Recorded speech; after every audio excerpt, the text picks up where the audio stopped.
What's up everyone and welcome back to my channel.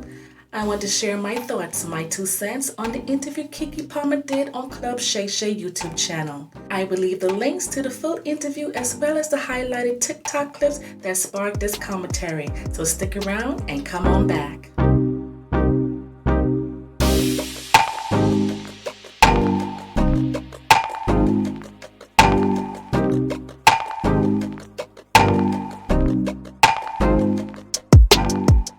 Working 10, 15 years before most of my generation had their first job. Right. And this is like most, obviously some people different. But no, I don't hold people to those standards. You know what I mean? Like I feel like if I wanted somebody that made as much as me, this would be a date and not an interview. Because okay. So I feel like when it comes to guys our age, every now and then you might find somebody that's out there making it. But most of the time they're gonna be, my mom and dad, they went 50-50 all my life. Right. So when I hear some of the stuff that people are saying, you know what I'm saying, about relationships and dating, I'm just kind of like, I don't know how that's going to work, but maybe I'm basing things, I think, off of just totally financial or totally off of good looks or totally off of whatever. Right.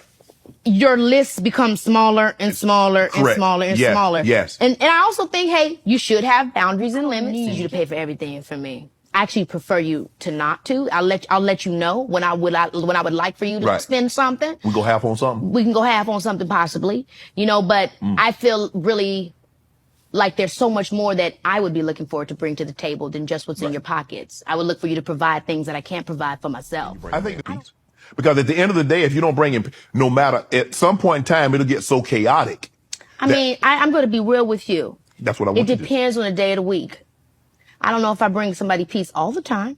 God, you know, but I get, because who can? Come the hell on. Nobody is bringing nobody. You know, I'm being real. I'm somebody you could trust. Okay. Because sometimes I might be too much. Yeah. You know what I'm saying? But at least I have some business to head to. I remember a therapist told me this was like 30 years ago.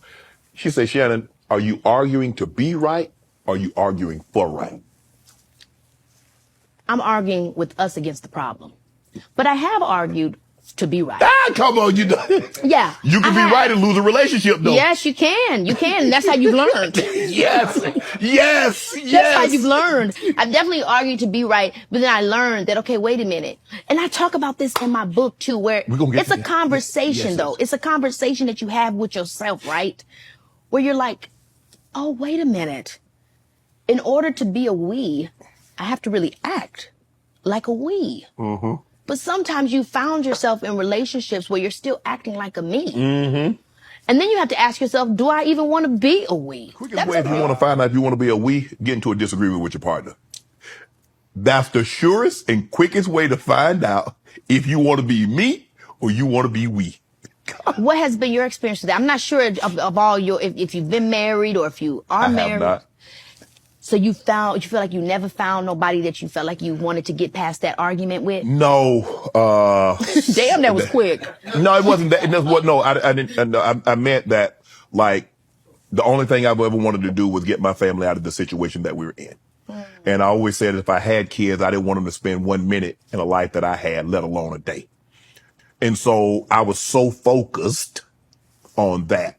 And sacrifice, I understood the greater the goal, the greater the sacrifice needed to achieve that goal. And so I missed out. Yeah, I think one of my biggest regrets is that everything that I've accomplished professionally, as being football or doing it now, that I really haven't had a whole lot of people. But I do get what you mean. It can feel like time has passed you by. Yeah. It can, you know, but it hasn't. It had. But it does. It can feel like that. Okay, I still got hope. One thing about Miss Keke is she gonna give you a Keke, and she quick with the wordplay. Now when she gets serious, all I can see is Miss Angela Bassett. I've always wondered if she ever gets tired of that comparison. God willing, we will get a biopic with Keke playing Angela. But before we get into all of that, let me just say she looks beautiful. I like when she said, I'm not just a pretty face, I'm intelligent, I'm witty, I'm funny, I'm talented, and yes, you are Miss Palmer. She is one of those women you can listen to talk all day. Listening to her about becoming a millionaire at 12 and navigating relationships and supporting her family is no big surprise with her when wanting to go 50-50 in her life, or being in a position to take on all the responsibilities. It's how she was raised. She highlighted the importance of her family support and guidance in navigating her challenges. She watched her parents sacrifice for her, so it was natural that she do the same for her family. I like when she threw in there, we need to have boundaries and limits. Because you don't want people taking advantage of you while ruining your reputation. We deserve to be treated with respect and dignity. And you don't want people thinking that all you have to bring to the table is your finance, whether you're the receiver or the giver. I agree with her answer about bringing peace to your partner, because she's right. It can't be every day. We all need to communicate what is on our mind and what is bothering us, and hope that you and your partner can solve each problem together as it comes. So we don't want it to be a one-sided situation. We can't always rely on others to bring us peace, because sometimes the kind of peace your partner is looking for might be something you're not willing to give or can't give. Yes, we can try to understand our partner's feelings. We listen without judgment, but that is not every day or at that moment. Sometimes we need to take a break and come back and revisit the problem. Someone said it best in the comment section. It was, God give peace. Allow God to mold you to be the you for you and your partner. So when our peace is no longer bringing peace to our lives, I believe it's time to go our separate ways. Even though Shannon threw out a generic excuse on why he isn't married, it is real for a lot of people, especially men. My guess is that he is protecting his money. It can be the fear of a divorce and its potential financial and emotional consequences. He probably believes he has a lot more years to enjoy himself and play around. Some men may prioritize their careers or personal hobbies, i.e. multiple women, over a committed relationship. It can just be as simple as preferring the freedom and independence that comes with being single. Again, multiple women. It is said that as people age, the desire for companionship and emotional connection often increases. Eventually, the older you get, you may become aware of your mortality and the importance of having loved ones to support you. He might end up being one of those men who will not sit down until God sit him down. Then he will have no other choice but to oblige. Honey, my parents, at their best, made $40,000 a year growing up. Yeah. A year. Yeah. I was making that a show. Whoa, go ahead on that. How much access did your parents allow you to have to the money? My parents rationed me out an allowance, but they also rationed out my older sister an allowance as well. You know, and I think the thing about it is somebody can say, okay, but that was your money. Yeah, but we're a family, and everybody sacrificed for me to be where I'm at. My dad gave up his pension. Okay, he had worked at the company he worked at for over 15 years, gave up his pension for me to have opportunity for my dreams. My mother, they gave up everything. She gave up everything so she could travel with me and do what she needed to do with me. So how I feel about it is what's mine is theirs, what's theirs is mine. Right. And I would do it again. I would give up and sacrifice 20 more years of my life working in this industry so that I could provide and we could have the business we have. And now, you know, my sister could go to FAMU and she had to worry about nothing. Okay? She got to live and do what she wanted to do. Same thing for all of us. We get to do things that we weren't able to do. And I wasn't the only person that sacrificed, but yes, a lot of it was on me. And it's just one of those things where I feel like I could be sad, but why?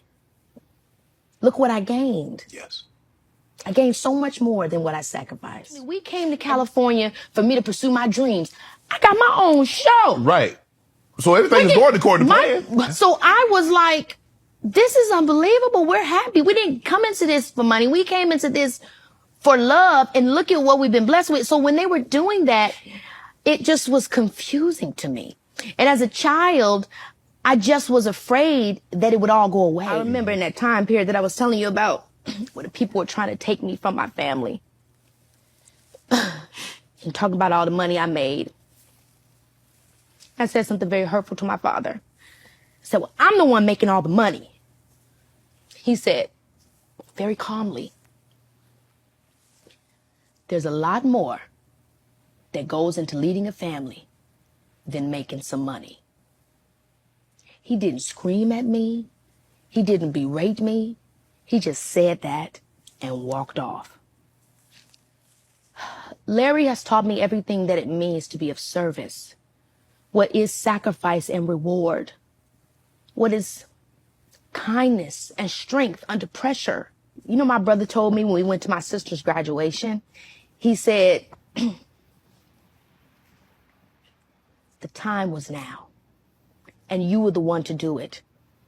I don't know if you know, I don't know if you realize, but you changed our lives. My dad and my mom, they gave up stuff for their family. Correct. My dad, he was accepted to UCLA. He didn't go because my grandmother needed him. My mom had an opportunity to go to school at Juilliard. She didn't go because my father needed her. They decided to do certain things for the community, and it was all paid back and then some. And that's how I truly believe in things. I believe there is no reward without You hear all these stories. Yeah. That child actors, they have these hit shows and they're making tons of money. And by the time they're 17, 18, they got nothing. Yeah. So my parents got me a business manager when I was 12. Oh, wow. And they wanted me to know that they weren't the ones controlling my money. They had heard these stories, and my mom said, I don't want money to come in between me and my child. And so, Coogan, that Coogan account is set up because a young man, I forget his full name, but I know his last name is Coogan. His parents stole his money. So they made the Coogan account within our industry to help kids have some money. It's like 10%, I think, or something like that.